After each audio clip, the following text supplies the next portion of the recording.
Welcome to Sarc's Study Skills and Time Management Study Smarter, Not Harder workshop. Thank you so much for taking the time to be here tonight. My name is Liesl Richardson. I'm going to be your facilitator. I'm currently an academic outreach graduate assistant here at Sarc here on the main campus. Who knows where the Student Academic Resource Center is located? Can you tell me where it is? Oh, you were just there, so that, yeah, okay, what about you? Do you know where it is? Howard Phillips Hall, 1 something? Yes, Howard Phillips Hall, room 115. That's where our Sarc main office is, and one of our main tutoring labs is also at that location. So take a note of this contact information right here. If ever you should need any Sarc services, please feel free to pull out your phones and take a picture of this slide. You can reach us at 407-823-5130, and you can just as easily Google UCF Sarc to get to our webpage. Are you guys ready to get started? Wonderful.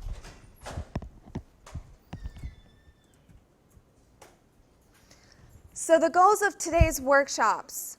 What do you think you're here for? Why did you decide to come here on a Tuesday evening? Can someone volunteer and tell me why they're here? What is your goal for this workshop? Yes? Right. Okay, great. That's very, very good. That's a very good example because when we assimilate to university life, sometimes we don't know how to balance the time that we have. We want to be really involved on campus. We want to make new friends. We also want to make sure our grades stay up to par. And so sometimes it's really hard to find that balance. So that's a very good goal to have. Anybody else want to share a goal that they want to achieve by the end of this workshop? Any volunteers? One more person. What is your goal for this workshop? I know what my goal is. Yes? Better study habits because I'm in an online class right now and it's a lot of work. Right, so you want to be able to develop better study habits. That's why we're here tonight. So the goals of this workshop, I want to tell you what Sarc is. For those of you who haven't heard of the Student Academic Resource Center, I'm going to talk about all of the resources that we do have to offer. Then we're going to talk about the 5 types of studying. So it sounds like there are 5 types of studying to choose from, and you just pick and choose whichever one works for you. But that's actually false. The 5 types of studying is a process that you follow in order to prepare for your exams. And then you also have time management. Now, the biggest key to study skills is actually managing your time, and I'll go into detail about why that's true. And then we'll leave some time towards the end of the workshop for questions and answers. But if you need to stop me anytime throughout this presentation, feel free to ask me any questions. So, the Student Academic Resource Center. We offer free resources for students on campus for academics, as the name implies. We have peer tutoring and supplemental instruction, which are group-based collaborative learning for students. So if you need help in a certain subject material, then you would attend our peer tutoring or supplemental instruction sessions. So can anyone tell me the difference between peer tutoring and supplemental instruction? Does anyone know? Yes? Well, I attend SI, and what we do is basically the SI instructor, she doesn't tell us or re-instruct the class. Mm-hmm. We basically collaborate with each other on stuff that we're missing. Let's say I don't know one subject, but another person does. Right. Collaborate together. Exactly. So studies show that group-based collaborative learning is actually more effective than one-on-one tutoring. And so that's why supplemental instruction and peer tutoring are structured in such a way that you learn from your peers. And so for supplemental instruction, the peer leaders actually attend the class with you, and they have taken that professor in the past, got an A in that particular course, so they're able to provide everything that you need in order to achieve an A as well in that particular class. Peer tutoring is a little different because what we do is we have our peer tutors that are set up in each of the labs, and you show up for that particular subject and you ask your questions and you collaborate with your classmates, that sort of thing. But supplemental instruction follows the course of that class and that lecture. Does that make sense? So you go along because it is a supplement to that lecture for that professor. We also have academic coaching and engagement. So for those of you who require some extra accountability to make sure you're keeping up with your academic goals, we have ACE Coaching. It's a free program that you can sign up for, and it's offered every fall and spring semester. We also have academic success workshops. So the workshops like we're doing tonight, we go over a plethora of topics actually, like note-taking, final exam preparation. So stay tuned because we always post our workshop series on our website and our social media as well. We also do what's called learning skills consultations. So learning skills consultations are one-on-one appointments that you can make with a learning specialist to talk about any academic concerns that you may have.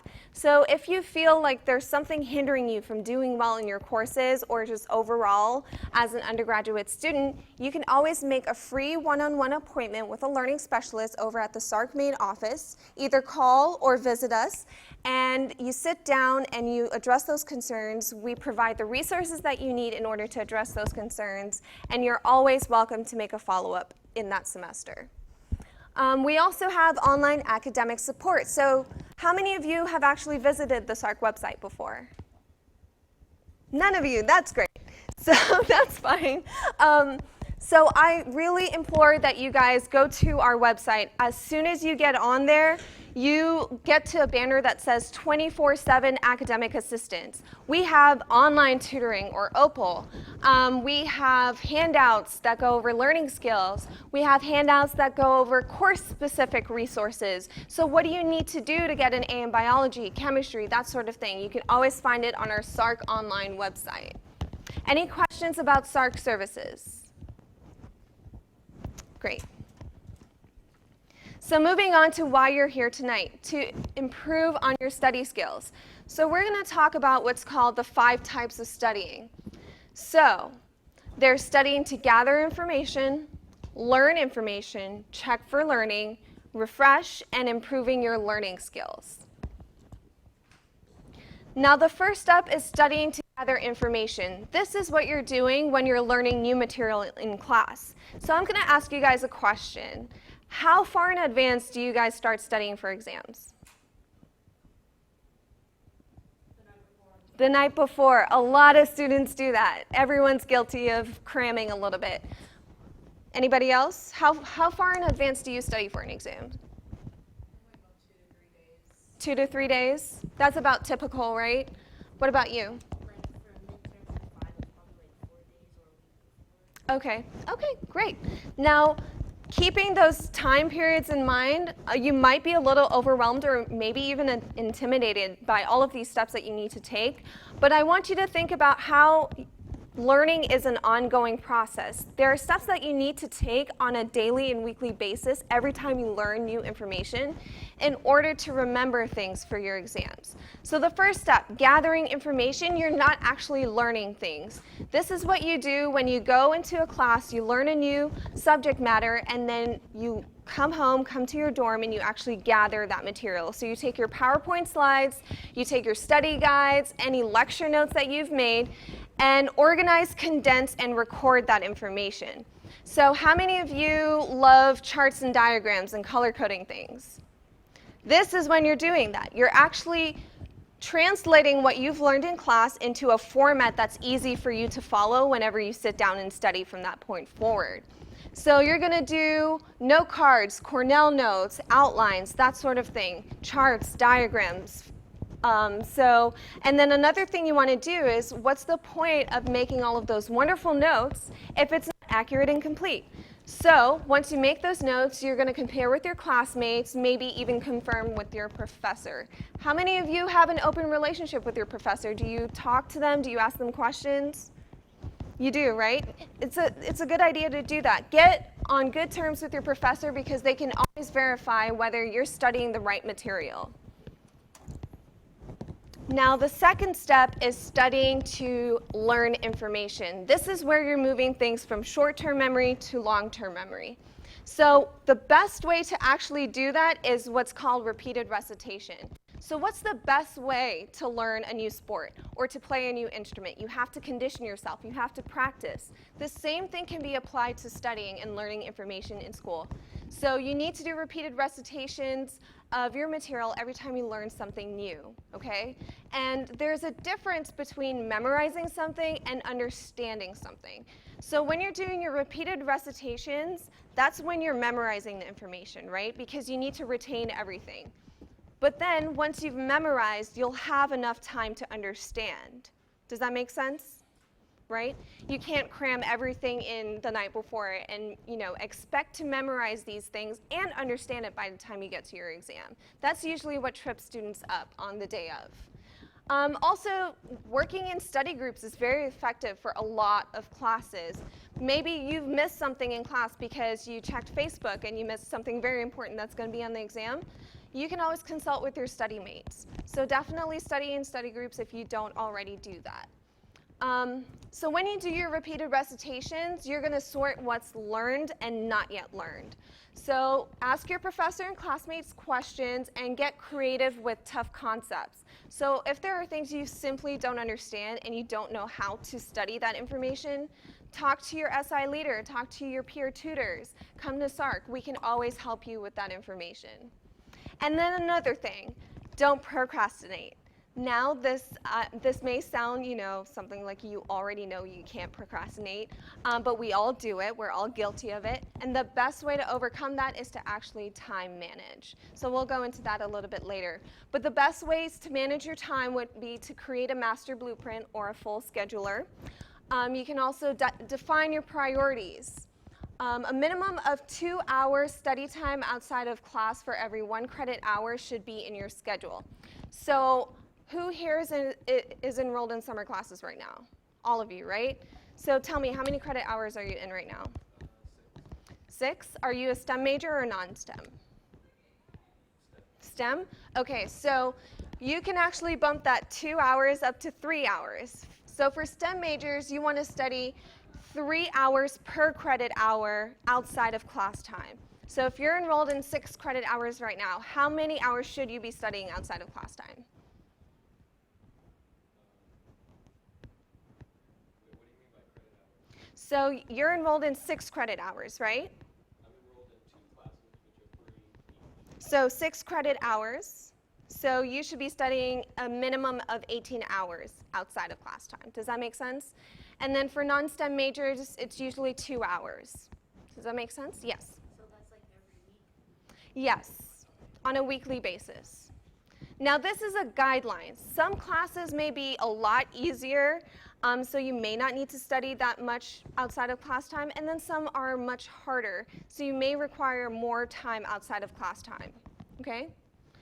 So use that as a guideline and not so much as a rigid rule that you need to follow. And then another thing that you can also do in order to combat procrastination is to use a semester at a glance or a monthly calendar. So the semester at a glance, Sarc actually provides a template for that every semester if you go on our Sarc online website.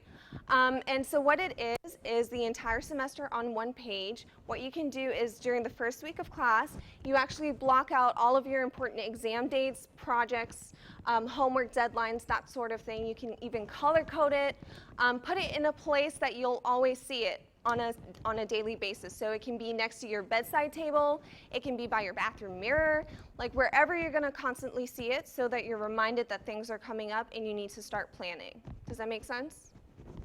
So you can also use a monthly calendar for that. Now the next step is studying to check for learning. How do you guys check to see if you've learned information? Yes. Quizlet. Quizlet is very popular. I highly recommend that you continue to use Quizlet. What are other ways that you can check for learning? Yes.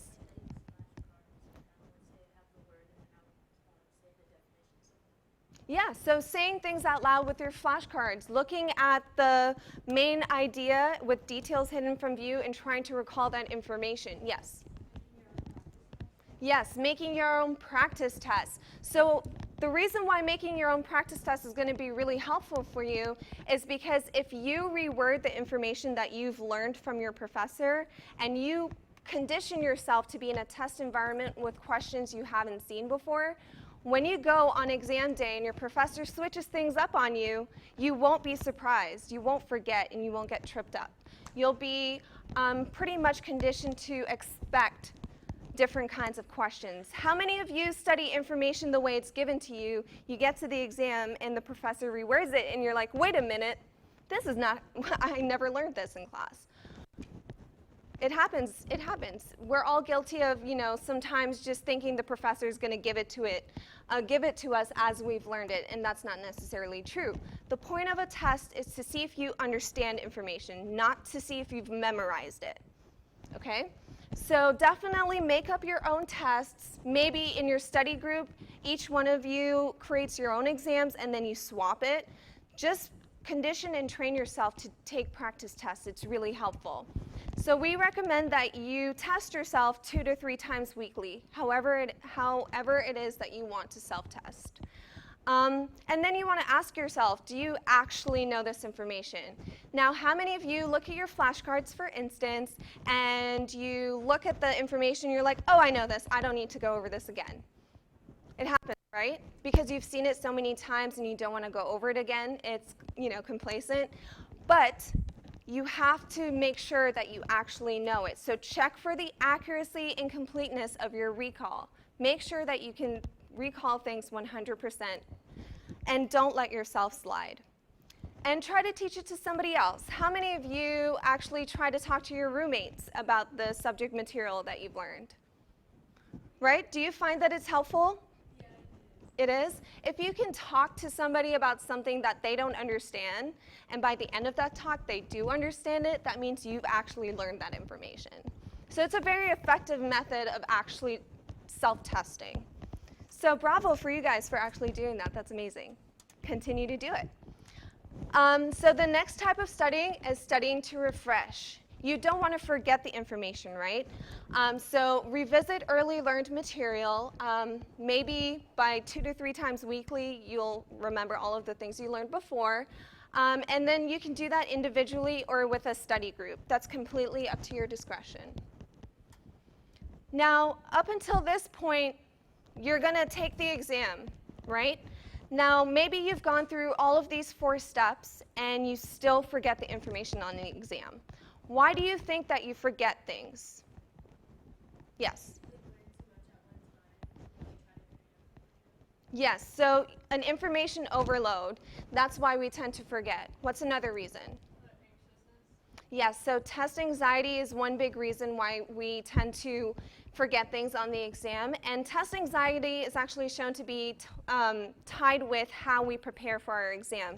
So if you actually prepare for your exam and you have really good study skills, then you're less likely to suffer from test anxiety on the day of. Also, exposing yourself to practice tests can actually help you overcome test anxiety because you've already trained yourself to be in a timed environment and you're seeing the types of questions you might see on your exam. So test anxiety is a big one. Anybody else? Why do you forget when you go and you take your exam? Yes, so thinking about all of your other classes, maybe you have 3 exams in 1 week, your extracurriculars. So being overwhelmed is a big reason why we might forget things on test day. Yes? Exactly, so we just talked about that, right? Letting yourself slide because you're like, psh, I got this. I've seen it so many times, but then you actually get to the test and you're like, oh, crap. So we definitely forget for all of these reasons. So changed clues, we talked about that. That's when we learn things the way it's given to us, and then we get the test and it's reworded and we're like, crap, we never learned this. But that's not necessarily true. So changed clues is a big reason why we tend to forget things. Interference is when you have learned something at the beginning of a class, and maybe you go to take your midterm, but you basically only studied the things leading up to your exam and not what you learned at the beginning of the semester. And so there's like a lot of interference with that information, or maybe interference with the other exams that you have going on that week. So too much information, and we talked about that too. Mental overcrowding, so studying in a dorm common area where music is blasting and your roommates are talking right next to you. So that's an overload of input to your brain. You won't be able to remember things that you're trying to memorize. Negative thinking. So if you tell yourself you're not going to memorize something, you're probably not going to memorize something. Or if you tell yourself, oh, I'm just not good at calculus, then you're not going to be good at calculus. So humans are more likely to do something if they tell themselves they can do it. So tell yourself that you can memorize things. Tell yourself that you can pass calculus with an A or pass biology with an A. Use the power of positive thinking. Underlearning information. So we talked a little bit about that before, right? Where we think we know something and so we decide to pass it off and learn other things. But we really didn't actually learn that information, and that's where self-testing is very important. We also have disuse. So I mentioned this before. Maybe you learned something at the beginning of the semester, and it doesn't tie in with what you learned towards the end. You get to your comprehensive final, and because you didn't use the information you learned at the beginning, you're more than likely to forget that information. So that's where the fourth type of studying is very important. Always make sure to refresh your material at the end of every week. And the last one, effort and intention are lacking. So if you lack the intention to study and to memorize, you're not going to put in the effort to actually do it. And if you don't put in the effort to do anything, then you're not going to have good intentions to memorize and practice good study skills. So these are the top 7 reasons why we tend to forget information and why we tend to not do as well on exams as we want to. Now you've taken your exam up to this point, and you get your exam grade back and you're like, man, that Sarc workshop lady told me to do all of this, I did it, and I still got a C, and I don't understand. But what you forgot to do was study to improve your learning skills. So there are several learning styles and study skills that you can use, and maybe I can't cover it all in one workshop sitting, but what you can do is use your results as feedback. So maybe you got a C on your exam and you're not happy with that. Go over the questions that you got wrong, talk to your professor, ask your professor what was the best way to prepare for these types of questions.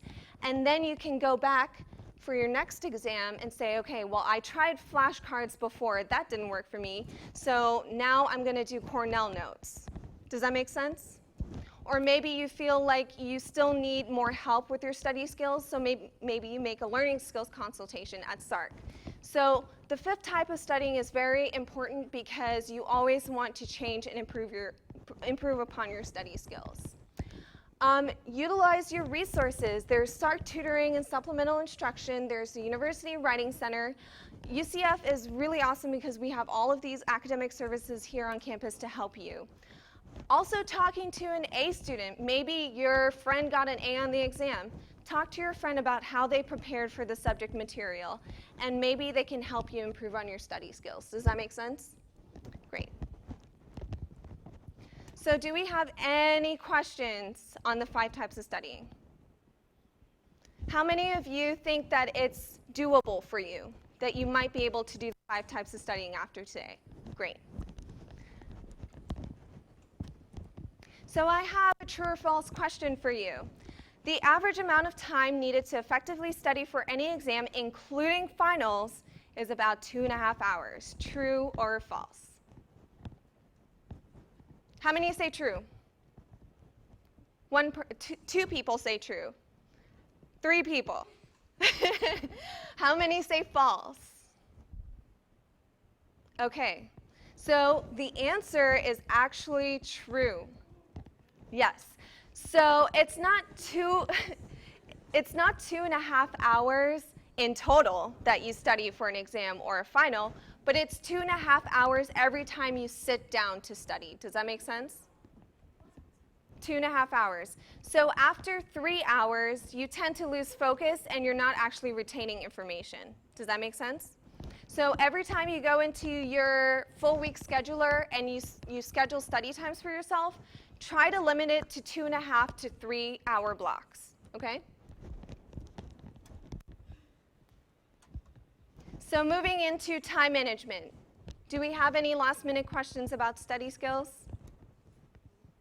No? Okay, great. So time management. How do you guys manage your time right now? Yes. You use a planner. Is it a physical planner or a phone app? Physical planner? Okay. What about you? To-do lists? Okay, great. Anybody else? How do you manage your time? Yes. Okay, so you make a priority to-do list? Okay. So, there are 3 rules for effective time management. So you can use all of these time management methods, but they're not going to be effective for you unless you follow these 3 rules. So you want to be able to, 1, define your priorities, as you mentioned, because all time management begins with planning. You want to take the time to evaluate all of the elements that are currently in your life and figure out what is important to you. You want to use lists to set priorities and plan your activities and measure your progress. Lists are going to be the best way to make sure that you're actually staying on track with things. It's the best way to stay accountable. So definitely define your priorities in order to be an effective time manager. The next rule for effective time management is don't create impossible situations. So how many of you are morning people? How many of you are not morning people? The not morning people, are you going to schedule yourself to go to the gym at 5 a.m.? No, because you're probably just not going to wake up and you're not going to do it. You're not going to schedule yourself for a 5 a.m. study session, right? If you're not a morning person, you're not going to wake up to do it, and you're going to fall off from your time management method. So avoid scheduling unrealistic scenarios, and also avoid taking on too much stuff. So learn to say no. It's perfectly okay. The student organizations here on campus are always going to be here. School comes first. If you have to work, be cautious about the hours that you do commit to, and use time to create success and not failure. So if you wake up in the morning and you get an email from your professor that says class has been canceled, what are you going to do with that time? Are you going to binge watch your favorite show on Netflix, or are you going to catch up with a class? Most of you might choose Netflix, but I highly don't recommend you doing that. So use the time that you have to create success and not failure. And be realistic about school. So don't take on too much. That's where we talked about that. And then for most classes, we talked about this. Plan to study or do homework a minimum of 2 hours outside of class for every credit hour. And remember, if you're a STEM major, it's 3 hours per credit hour. Now, the third rule for effective time management is going to be avoid distractions. So what's your biggest distraction? Someone give me an example. Yes. Cell phone is a very big distractor. Yes. Social media. Yes. What else is a big distraction? Yes. Right. Being tired is a big distraction. Yes. Anybody else? Yes. Family commitments can be a distraction. Video games. What's that? When you're hungry, that's a good one for sure. So we'll talk about how you can avoid all of these distractions. Now, we talked about the cell phone and the social media, right? How many of you have heard of pocket points? Great. So use pocket points to your advantage. If you're hungry when you're trying to study, make sure that you have snacks in front of you so you don't get up to try and find food because you might not go back to studying. If you're tired, schedule your study times realistically so you're studying when you're mostly energetic. Okay, so if you are tired by the end of the day and you feel like you won't be able to concentrate, try to schedule your study times during the day when you have more energy. Also, make sure you get a good night's rest. That's also very important. So there are 3 time management techniques, and I'll actually go through one in detail with you today. So I'm going to ask that you guys pass this down. Take one and pass it down.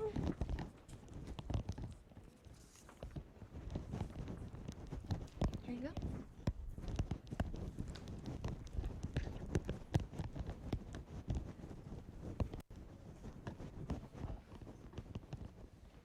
So once you've taken one of the handouts, hold on to it, and we'll go into detail about how to do the 3-list back planning method. So there's the 3-list method for back planning, the semester at a glance, which I brought up briefly before, and the 8-hour daily schedule. So we talked about how some of you use a planner, you use lists. So some of these methods incorporate everything that you're currently doing, but maybe in a fresh perspective or in a new way that might work for you. Okay, so starting with the back planning method. So looking at the handout that you have right now, there are 3 sections. One that says long-term or semester to-do list, weekly to-do list, and daily to-do list. Now I want you guys to take a moment and think about your top 3 academic, professional, and or personal goals for this upcoming fall semester.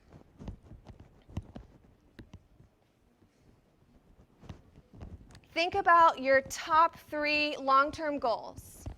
Does anyone want to share one? Yes. Get straight A's. Anybody else? Yes. Pass calculus. We talked about calculus a lot. Passing calculus. What's another long-term goal that you want to share? Yes. Go to the gym 4 times a week. Great.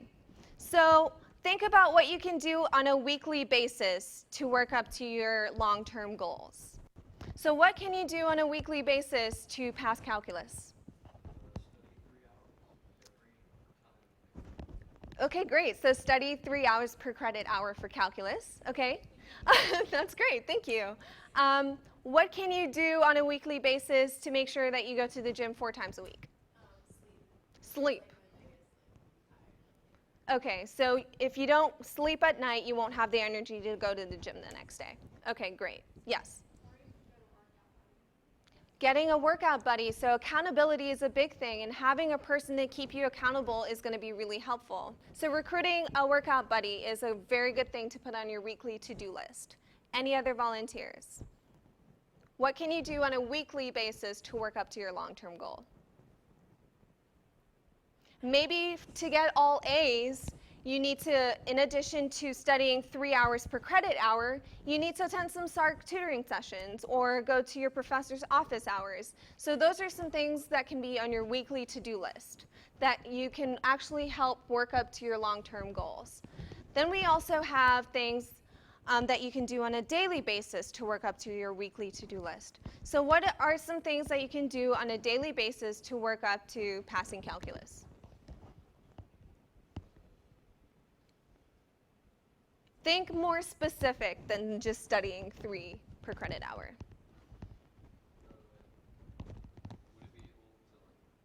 to divide up, study while I eat lunch or whatever? Okay, so dividing your time. Okay, great. Anybody else? Yes. Okay, great. So reviewing what you've learned in class, maybe using the first type of studying, which is gathering the information you've learned that day, right, and organizing, condensing, and recording it. Anybody else? What is something that you can do on a daily basis to work up to your long-term goal? Yes. Participate in class is a good one. One more. What is a daily thing that you can do to work up to your long-term goal? Yes. Finishing your homework. So making sure that by the end of the day you finish your homework, you can work up to maybe doing better in that class, right? Great, thank you. So that's the 3-list back planning method. How many of you think that this might be effective to do at the beginning of every semester? Right? Do you think it's something that you can use to help you? This is really good. You always want to start off the semester on the right foot by making some long-term goals for yourself, breaking it up on a weekly basis and to a daily basis so you make sure that you work up to something. It keeps you motivated. So this is the back planning method. And we talked about how you can break it down. So you start with, let's say, make the president's list on a long-term basis. Then you say, okay, on a weekly basis, I want to make sure that I get an A on my Bio 1 exam. And then 3, you want to allocate the time on a daily basis for you to work up to your long-term goal. So the next method is semester at a glance. So if you Google UCF Sarc, you get to our homepage and you click on 24/7 academic assistance. You can go to Learning Skills, Resources, and Time Management to find the semester at a glance template. We update it every semester so that you have a chance to just print it out or download it and put in all of your important dates for that semester. Okay, so this is exactly what it looks like. You can get creative with it. If you're a visual person, you can just color code exams and homework. So maybe in exams you would have red blocks, so you block it out to be red. Blue could be homework. The reason why this is effective is because if you see this on a daily basis, you're constantly reminded that something is coming up and that you have to start preparing for your deadlines. Okay? So you can use this by itself if you don't need that much discipline managing your time, or you can use it in conjunction with any of the other methods that we talk about today.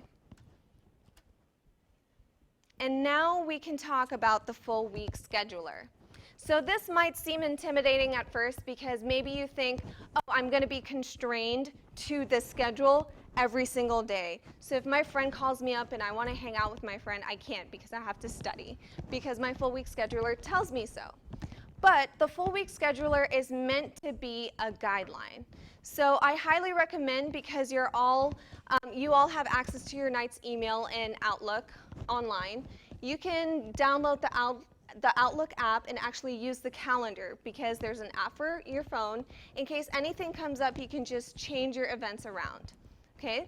So the way to effectively manage your time using the full week scheduler is to actually start by putting in the times for class. So you want to put down the things that don't change throughout that semester, and that's going to be your class schedule. So you start off with your class schedule and you pick a color. Then you move into your work schedule.